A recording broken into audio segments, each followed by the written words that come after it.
what is the core of the story, and what is your connection to the story? It's the sisters to taste real life, to experience life. Mm-hmm. You know, I know many middle class families who do send their children to like experience a different life. Mm-hmm. But for I think for you the core of the story is the meeting between these two sisters yes. who are not sisters. They are sisters and not sisters at the same time.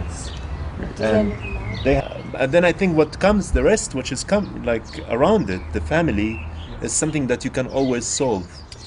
Kamal, what I mean, if you want to make a story of two girls and this kind of a conflict, the starting point must be clear. You could say it's timeless, because it could have happened in the 60s, young people confronting their parents and... You know, these so to say eternal stories and these basic topics of identity, coming of age and this and that, more or less they are all the same in the basic structure. The interesting part of it, how do you adapt it to the actual situation of these questions? What does it mean today? I think it's always useful because you don't want to make a historic film, you want to make it today, and even if it's, you know, with no timeless, if it's timeless for you, you're going to shoot today, so I think it's always interesting to use something of the situation as a material to improve the story or to improve the situation. When I was writing the first draft, it was very daunting because I'm taking a very established writer's work and putting it into, for the first time, well, it's probably my second screenplay ever. So, you know, I was almost afraid, and when he read the first draft, he said, there's too much of me and not enough you in it. So he was like, be brave, take your decisions, take your own direction. So I have plenty of social commentary, but I need to think about how to incorporate it into the script for the next draft. You just got in touch with him? Or He was my mentor through the London Film School.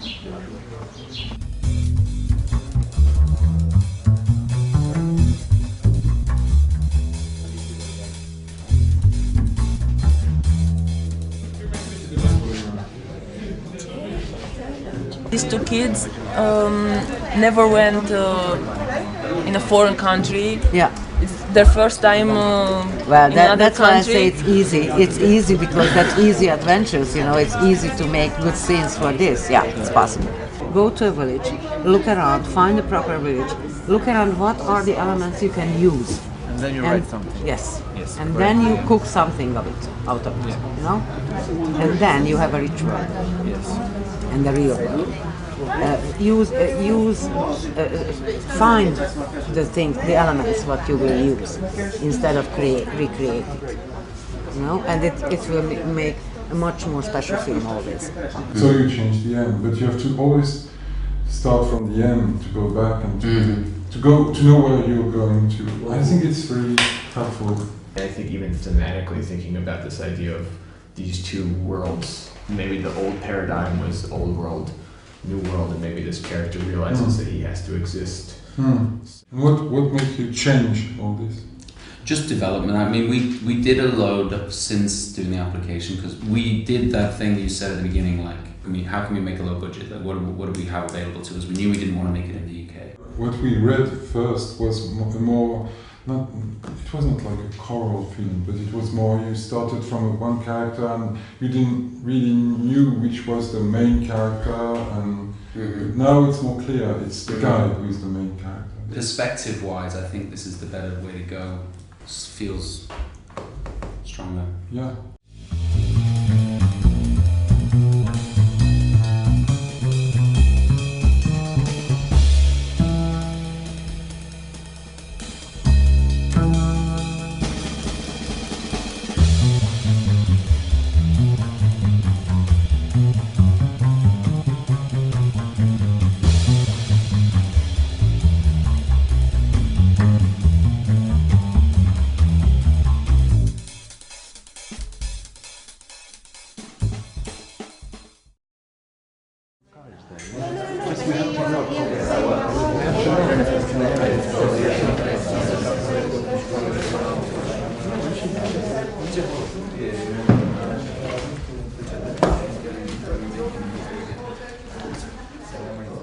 said, I don't care if you're directors or writers or DOPs, we're all cineasts here. And this is what you should be doing all your life, and this is the way you should behave in between you. Of course, it was a theory which is not necessarily all the time funded in practice here, but we are forced by the context to be a sort of paratroop commando, being able even to cook if needed, to drive, to make fires in the wood, I don't know. Just sometimes you really have to find solutions and get the job done. When you don't consider filmmaking as a job, when you feel it is a passion, it doesn't matter what you do in a film crew.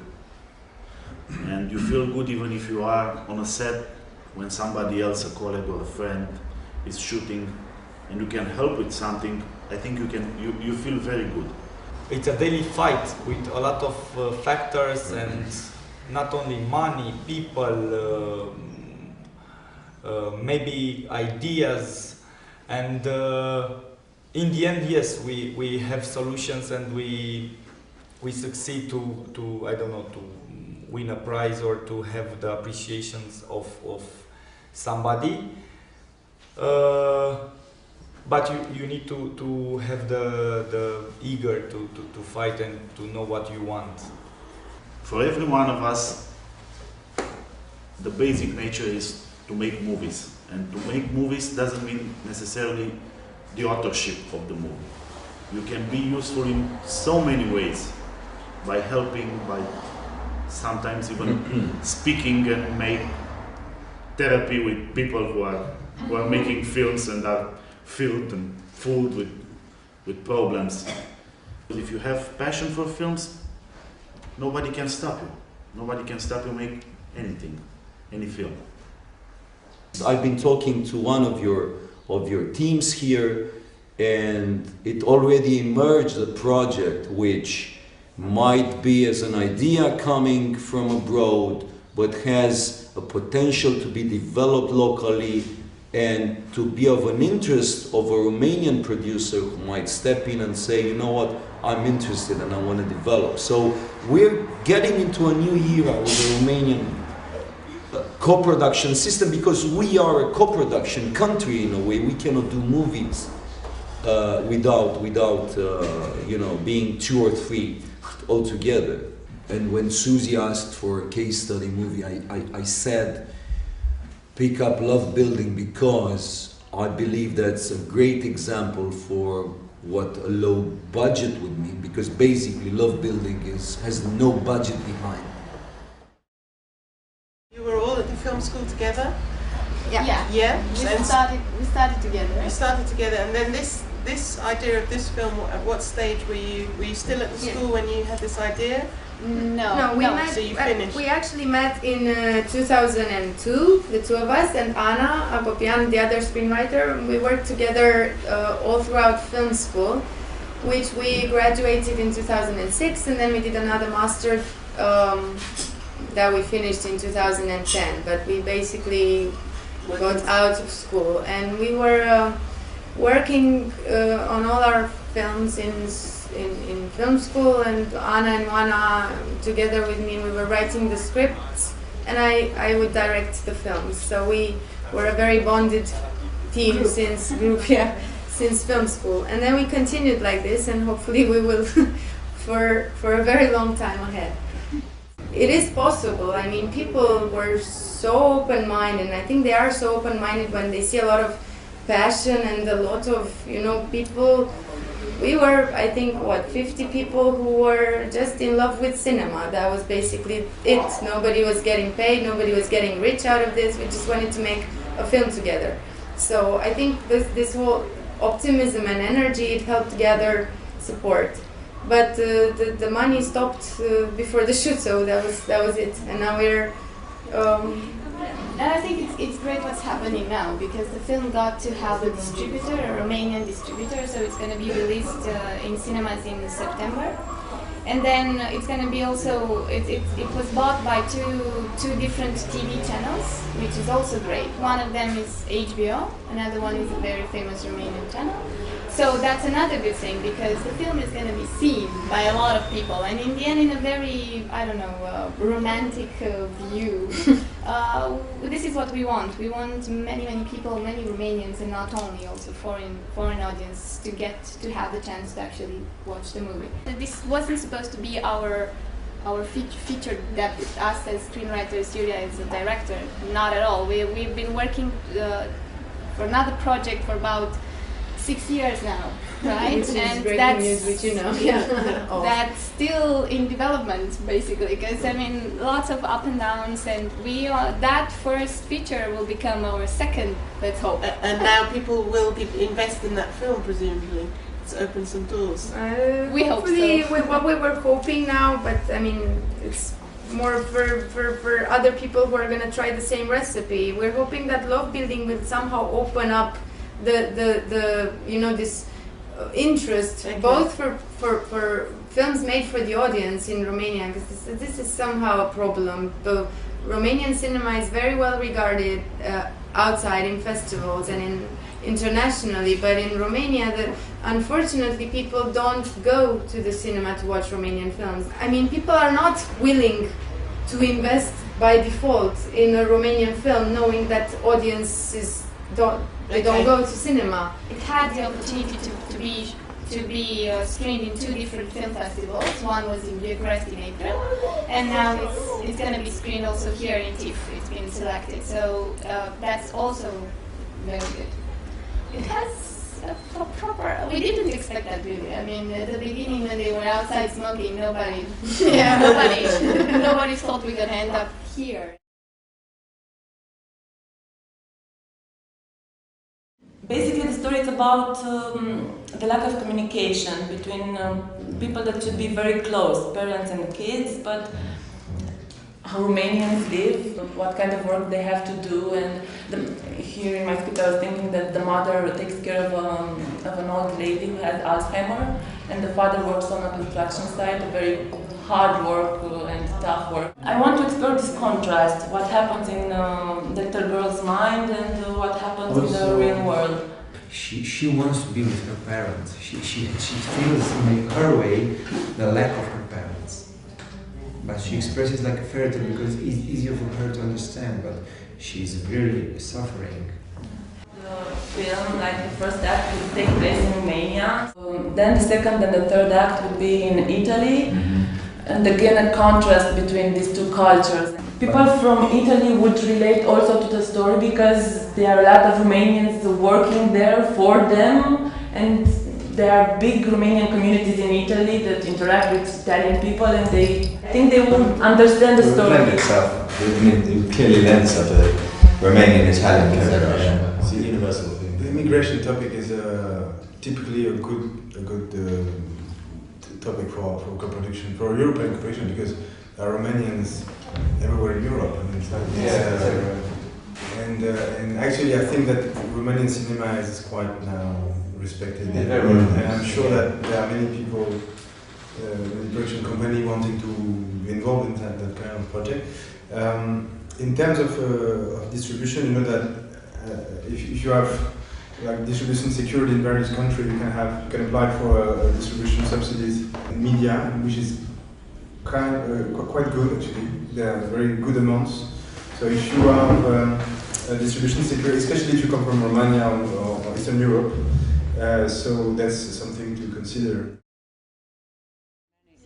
On a low-budget film, period is difficult because it costs money, because you can't just shoot what is. I mean, if you're saying pre-internet, my temptation would be, don't even say when it is, but just shoot what you find. Have you seen Never Let Me Go? There's this Aristoteles version. So it's period, but it's not 50s, 60s, 70s, it's just not now. But how do you know that it's past? Because the cars look kind of, things are a bit old and weird, but they're not. You know, maybe you'd be better off setting it today and thinking about how this story of a woman who feels invisible because she's because of her self-image and probably because of her family and all those issues. Wow. So it's not just the atmosphere. I would think about that because you're creating a problem for yourself immediately, or for your producer, and therefore for you. I think the concept's strong, and I think it's got great visual potential, but to keep it on the side of reality, I think it'll be more powerful. Because this could go off into the realms of fantasy or the absurd and surreal. And maybe that's what you want to do, which is another thing altogether. I think we're on the same page on this one. But if you want it to, if you want to try and make this a film that people are going to see, which has a kind of commercial potential as well, you know. But production-wise, it's very easy because not too many. It's not something to be a co-production, I guess. It's a Hungarian film. It's a Hungarian film. It's very low budget. Yeah, mostly it's going to be the government's money, hopefully, under 200,000 euros, and which is I think an easy get. If we can come up with the screenplay, I now see it's possible to come up with. Yeah. Good. Cool. Good luck with it. Thank you, sir. Make it.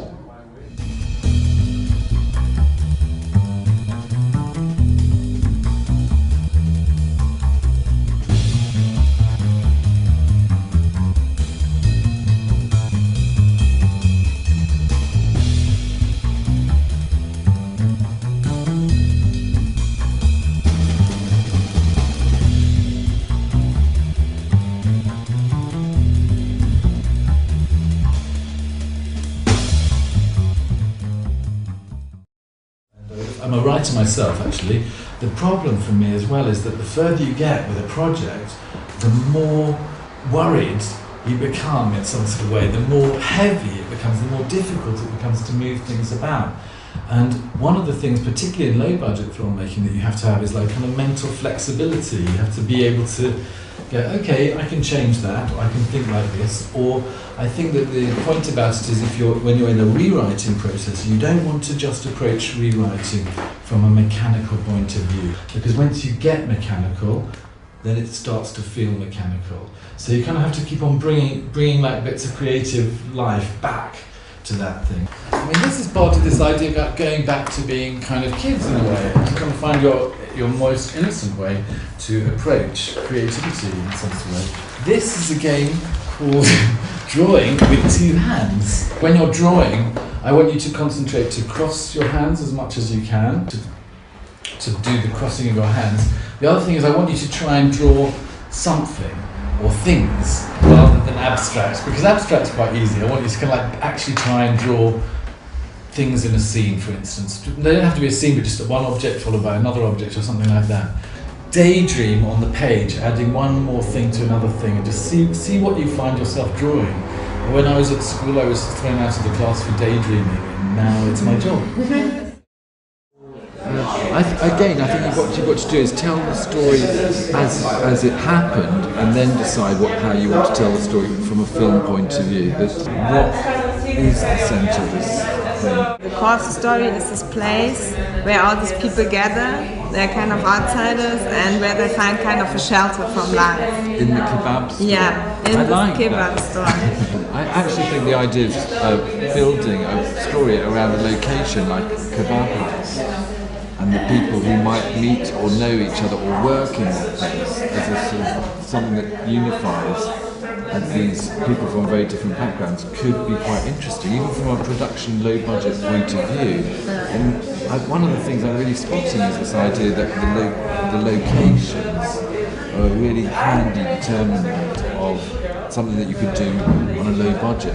You can do that without research. You can kind of plot what the journey could be like without research, and then you're going to have to go back and carry on to fill that out. But even if you wrote down a story where you kind of thought, okay, I'm going to write for 20 minutes, not now, but like maybe tomorrow afternoon or something like that, and sit down and go, okay, if I was to tell the story only from his point of view, how is it going to be?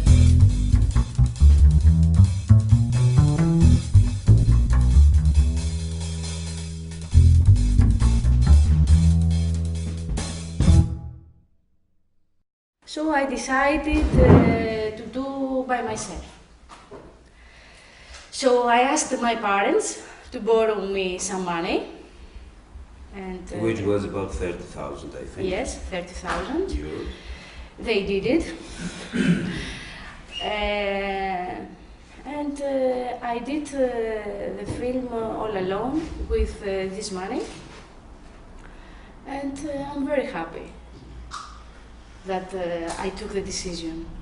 Because it was a very difficult decision. It was a risk.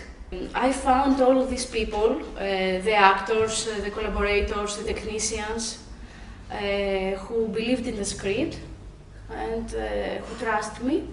I like her as a person, I trusted her. I really realized that she really wants to do the film. This is the most important thing for me. If someone asks me to play somewhere, and if I realize that this person really wants to do it, and really want to do it with me. So this is the first trust. The second trust is the script. I like the script very much. So I immediately told her that, okay, I want to do it. There were some difficulties because I was playing in the theater, but that time the play didn't go well. We stopped it, and it was very good for the film. If you're writing and directing and producing, how do you bounce your idea against someone? How do you find, or do you not do that at all? Do you ask friends? Do you ask him? It was easy because I weren't forced to ask everybody. So all the things were were easier and quick and fast. And because sometimes you lose time to ask. And to prove something, you lose time to prove someone that this, am I right? And to convince people. I wanted to ask you, what inspired you to choose this certain visual style? Because it's very clean and very geometric, and the colors seem chosen very carefully, like in a painting somehow. Okay. We talked a lot about some references, about some movies that I like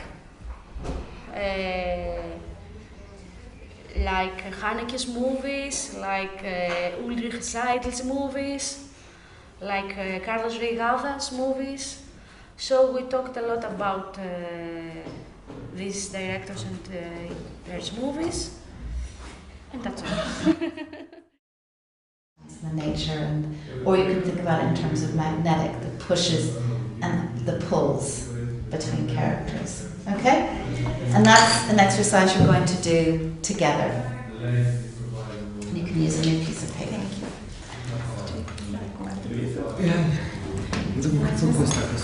She's just in the background trying to bring them together with a kind word. Between the sister and the parents, it's like negative energy. Between the two sisters, I find it that it's positive and the negative energy, because the older sister loves her little sister, but she would like to have her own life. And there's a very positive energy from the little girl to her parents, but sort of like nothing different, but between them, from the parents, like a dot line is not negative, but neither implication. Okay. Like not really sister. affection, more of a background role. We have to provide material things, and obviously negative energy between the two parents. Incomplete, correctly. Exactly. The dot line suggests incomplete. Yes. Good. So that leads me to the question of, what is the underlying dilemma that the village is facing? And there's a sense in which one of the thoughts that I had thinking about this place and these people is that it's a place without a future, and I think, it could, if it doesn't receive these benefits, it will die.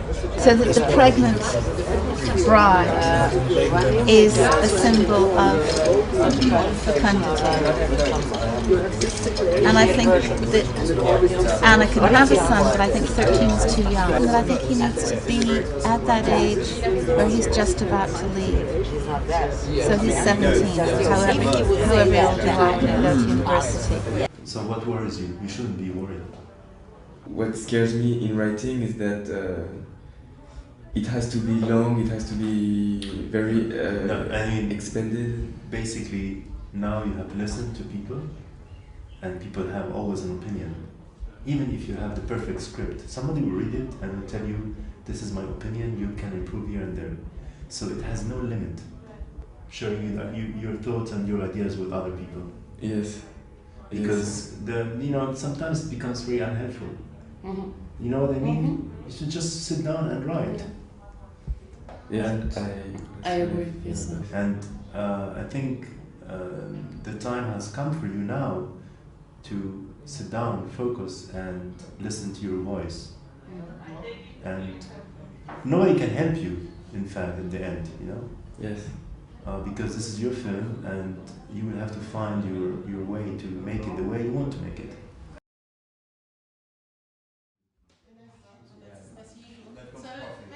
I think the experience of connecting with a lot of people from different worlds and tutors, also the groups, and what they give you, not just on the session, on speaking with them and what they are thinking about, how the problems are in their country and so on, and the subjects and the one-to-one meeting, it makes you a vision about the world, about the cinema in the world, and gives you something that you never had at home, just watching on internet. I made more progress in 5 days than in the past 3 months. And of course, more time would have been nice, but I will be honest and say expect lots of emails. That's all. But overall, I thought everything was great. I was really happy and didn't feel at any point that I was being pushed too hard or too slack. I thought it was very evenly based. I guess a time set aside where you can regroup, even in the middle, and be like, right, what have we learned? Without the pressure of like having to pitch again right away. Just like, this workshop helped us a lot to gain confidence in the story and to fight for it. And I'm very happy to be here with Sylvain, because this is like we can have a foundation and have a basis on this story, and this is very important because in our life we can't have this time to stay 4 days or 5 days together just to think about a story, and this is very helpful for us. So thank you. It was very useful because it was the first time that we showed this film idea to anyone, and to show it to an international, and getting international feedback, it was huge.